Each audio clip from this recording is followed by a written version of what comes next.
Selection committee को लेकर के विपक्ष के द्वारा आपत्ति जताई जा रही है। विपक्ष का यह कहना है कि मार्च 2023 में जब सुप्रीम कोर्ट ने यह जजमेंट दिया, उसने अपने नोटिस में यह बोला कि जो चीफ इलेक्शन कमिश्नर हैं वो अपॉइंट होंगे प्रेसिडेंट के, प्रेसिडेंट ही चीफ इलेक्शन कमिश्नर और अदर इलेक्शन कमिश्नर्स को क्या करेगा, अपॉइंट करेगा, subject to the provisions of any law made by the parliament. Supreme court ने अपना ये जजमेंट जो है वो मार्च 2023 में दिया और सरकार जो है इसी कॉन्स्टिट्यूशनल वैक्यूम को फिल करने के लिए इस विधेयक को लेकर के आ गई।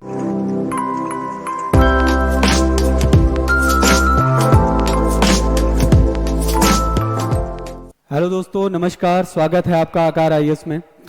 इस समय संसद में मानसून सत्र चल रहा है, मानसून सेशन चल रहा है और इस सेशन में सरकार ने कई विधेयक पास किए और इन विधेयकों के क्रम में नो कॉन्फिडेंस मोशन भी विपक्ष की तरफ से लाया गया और जब प्रधानमंत्री जी अपना भाषण दे रहे थे लोकसभा में तो विपक्ष ने वहां से वॉकआउट कर लिया क्योंकि उनका कहना था कि प्रधानमंत्री जी ने मणिपुर के समर्थन में वहां की हिंसा के खिलाफ कोई भी वक्तव्य नहीं दिया। तो इन्हीं सब क्रम में, इन्हीं सब सिलसिलों में एक बिल आया जो कि रिलेटेड है चीफ इलेक्शन कमिश्नर और अदर इलेक्शन कमिश्नर्स की अपॉइंटमेंट से। चीफ इलेक्शन कमिश्नर जिसके ऊपर जिम्मेदारी होती है इलेक्शंस को कंडक्ट कराने की और इलेक्शंस को मैनेज करने की।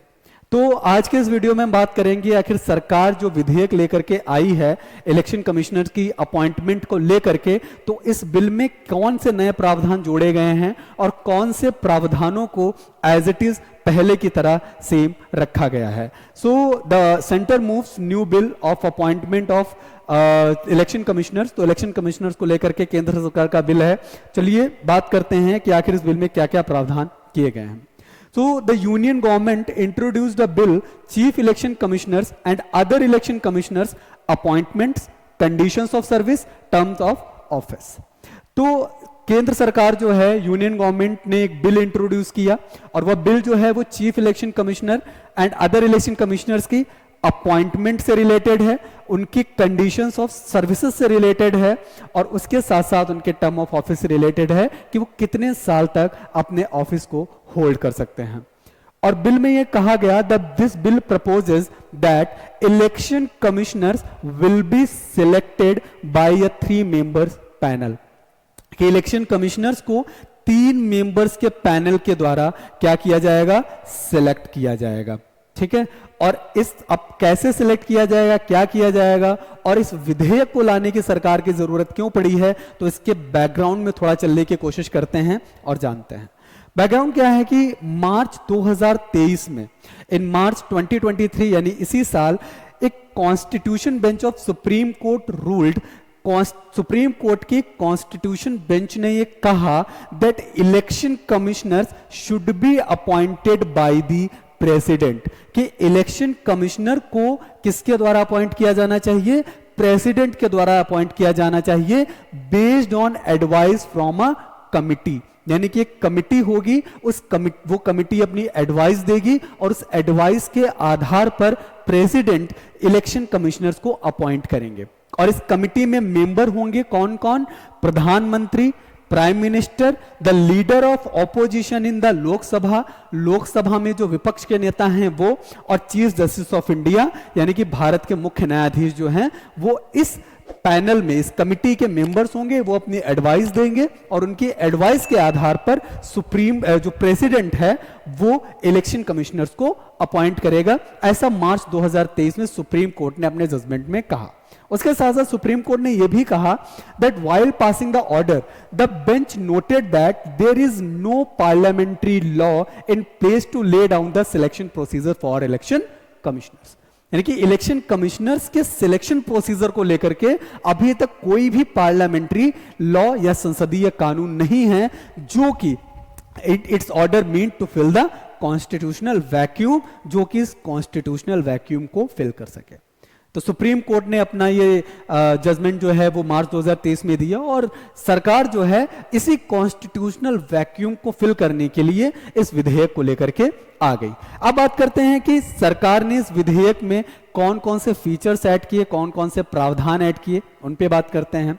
तो इसमें पहला प्रोविजन जोड़ा गया सिलेक्शन कमिटी को लेकर के कि सिलेक्शन कमिटी बनाई जाएगी। ठीक है, तो chief election commissioners and other election commissioner shall be appointed by the president. तो चीफ इलेक्शन कमिश्नर जो हैं और जो अदर इलेक्शन कमिश्नर्स हैं उनको कौन अपॉइंट करेगा? उनको प्रेसिडेंट अपॉइंट करेंगे। कैसे अपॉइंट करेंगे? On the recommendation of a selection committee. Selection committee की रिकमेंडेशन के आधार पर राष्ट्रपति इलेक्शन कमिश्नर्स और अदर इलेक्शन कमिश्नर्स को अपॉइंट करेंगे। अब ये जो सिलेक्शन कमिटी है, सिलेक्शन कमिटी में होगा कौन कौन? इस सिलेक्शन कमिटी में प्राइम मिनिस्टर होंगे, यानी कि प्रधानमंत्री होंगे, the leader of opposition in the Lok Sabha, Lok Sabha में विपक्ष के नेता होंगे, और अ कैबिनेट मिनिस्टर होंगे, एक कैबिनेट मंत्री होंगे जो कि नॉमिनेटेड होंगे बाय दी प्राइम मिनिस्टर, प्रधानमंत्री जिनको क्या करेगा? नॉमिनेट करेगा। मार्च 2023 में सुप्रीम कोर्ट ने कहा कि 3 मेंबर्स का पैनल होगा जिसमें PM, opposition leader of Lok Sabha और चीफ जस्टिस ऑफ इंडिया होंगे। लेकिन यहां इस विधेयक में सरकार ने परिवर्तन किया और चीफ जस्टिस ऑफ इंडिया की जगह पे उन्होंने कैबिनेट मिनिस्टर को रखा जो कि नॉमिनेटेड होंगे बाय दी प्राइम मिनिस्टर। तो इस सिलेक्शन कमिटी में ये एक चेंज जो है वो किया गया। सिलेक्शन कमिटी के साथ में इलेक्शन कमिश्नर्स के अपॉइंटमेंट के लिए एक सर्च कमिटी का भी प्रावधान रखा गया।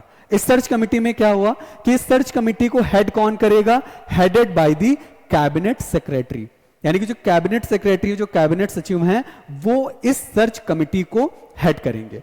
और इस कमिटी में 2 मेंबर्स और होंगे जो कि not below the rank of secretary to the government, जो कि भारत सरकार के सेक्रेटरी से कम की योग्यता के नहीं होंगे।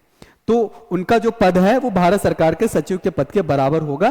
तो वो 2 सदस्य जो हैं वो सर्च कमेटी का हिस्सा होंगे। And this committee will prepare a panel, और ये जो सर्च कमेटी है ये एक पैनल प्रिपेयर करेगी ऑफ 5 पर्सन्स, 5 लोगों का, for consideration by the selection committee. Selection committee के द्वारा जो कंसिडरेशन होगा उस कंसिडरेशन के लिए यह जो सर्च कमिटी है ये 5 लोगों का एक पैनल जो है वो प्रिपेयर करेगी। यह सर्च कमिटी का काम होगा। उसके साथ साथ qualification of chief election commissioner and election commissioners की क्वालिफिकेशंस क्या रहेंगी? So the persons who are holding or have held post equivalent or to the rank of secretary to the central government will be eligible to be appointed as chief election commissioner and election commissioner। यानी कि वो सदस्य जो कि secretary की rank के equivalent अपनी position को होल्ड करते हैं, अपने ऑफिस को होल्ड करते हैं, वो सदस्य जो हैं केंद्र सरकार में, वो सदस्य जो हैं वो चीफ इलेक्शन कमिश्नर और इलेक्शन कमिश्नर के लिए क्या हो सकेंगे? उनकी अपॉइंटमेंट के लिए एलिजिबल हो सकेंगे।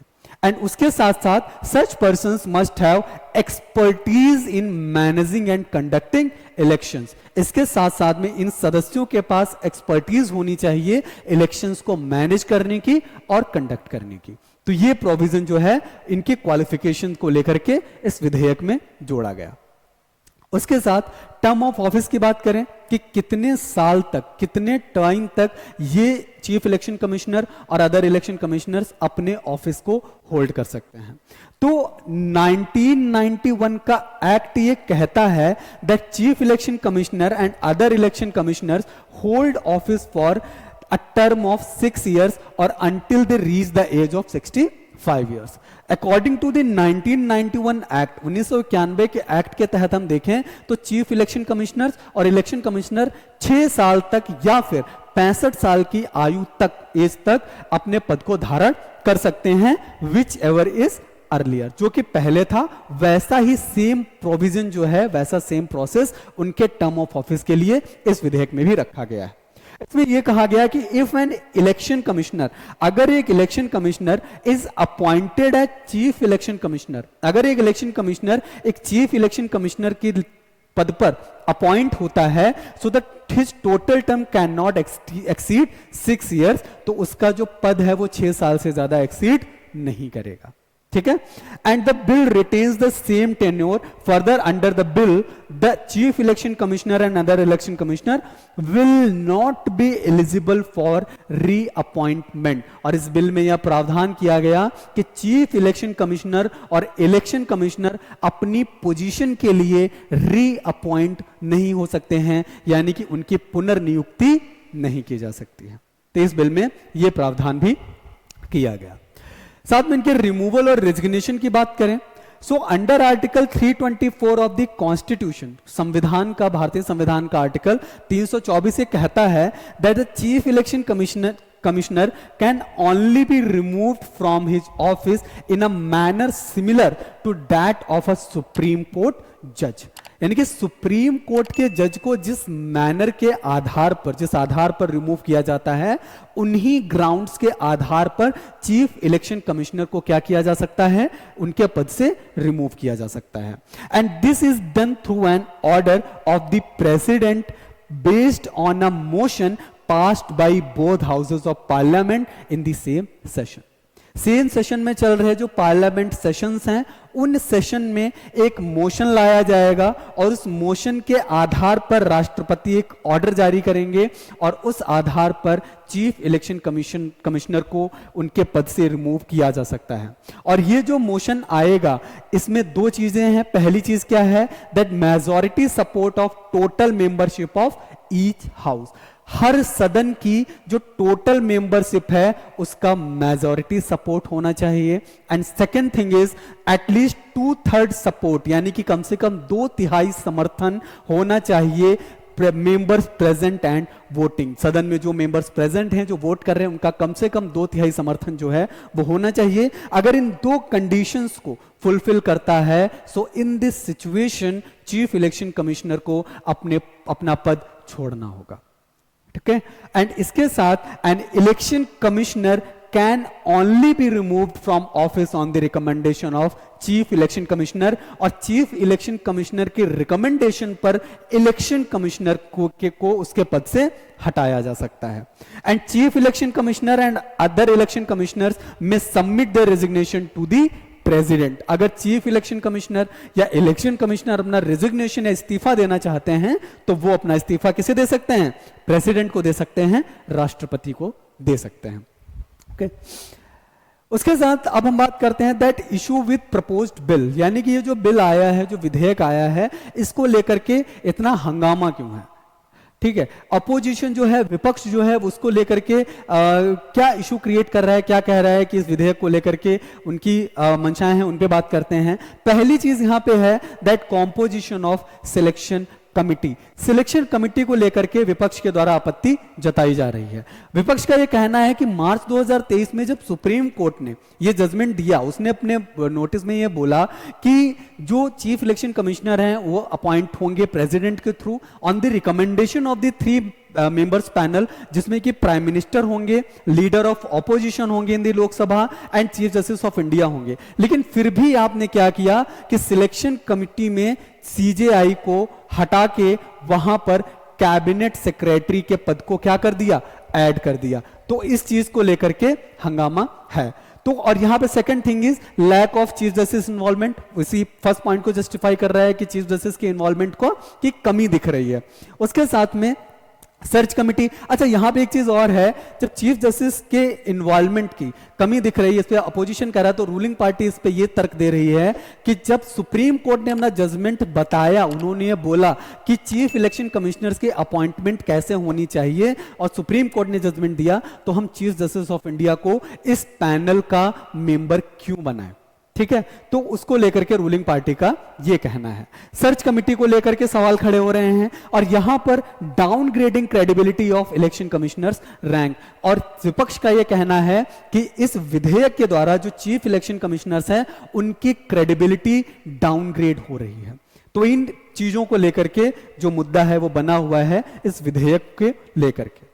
Existing provisions for appointment of election commission of India, election commission of India में जो अपॉइंटमेंट्स हैं उनको लेकर के एग्जिस्टिंग प्रोविजंस क्या हैं आज के टाइम पे, उन पे बात करते हैं।